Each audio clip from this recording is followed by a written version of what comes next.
एक गांव में एक बुढ़िया रहती थी। इसका एक कामचोर बेटा था।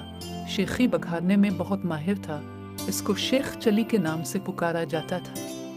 बुढ़िया मेहनत मजदूरी करके अपना और अपने बेटे का पेट भरती थी।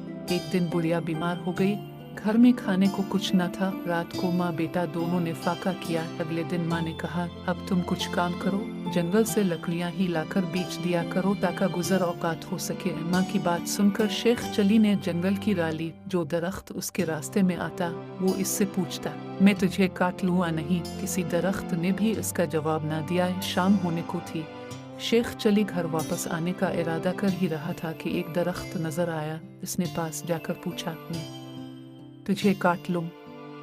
दरख्त बोला, हाँ काट ले, मगर एक नसीहत करता हूँ। मेरी लकड़ी से पलंग बनाना और बादशाह के दरबार में ले जाना। अगर बादशाह उसकी कीमत पूछे तो कहना कि पहले 1-2 रातें इस पर सोए, फिर अगर मुनासिब समझे तो खरीदे। शेख चली ने दरख्त की हिदायत के मुताबिक इससे लकड़ियाँ काट कर पलंग तैयार किया और बादशाह के दरबार में पहुँचा। बादशाह ने कीमत पूछी तो शेख चली ने कहा, पहले अब इसको 1-2 रात इस्तेमाल करें, अगर इसमें कोई खूबी पाई तो इनाम के तौर पर जो दिल चाहे दे दे।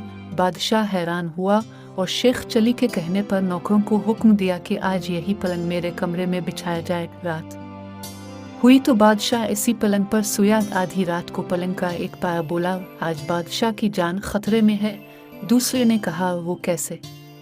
तीसरा बोला, बादशाह के जूते में काला सांप था। चौथे ने कहा, बादशाह को चाहिए कि सुबह जूते को अच्छी तरह झाड़ कर पहने। सुबह बादशाह ने इसी तरह किया। जूते झाड़े गिर्द उठी, इसमें से एक सांप निकल कर भागा। दूसरी रात जब बादशाह सोया तो फिर पायों ने बातें शुरू की। एक बोला कि तुम पलंग को संभाले रखो, मैं कुछ खबरें जमा कर लूं। तीनों पायों ने पलंग को थामे रखा।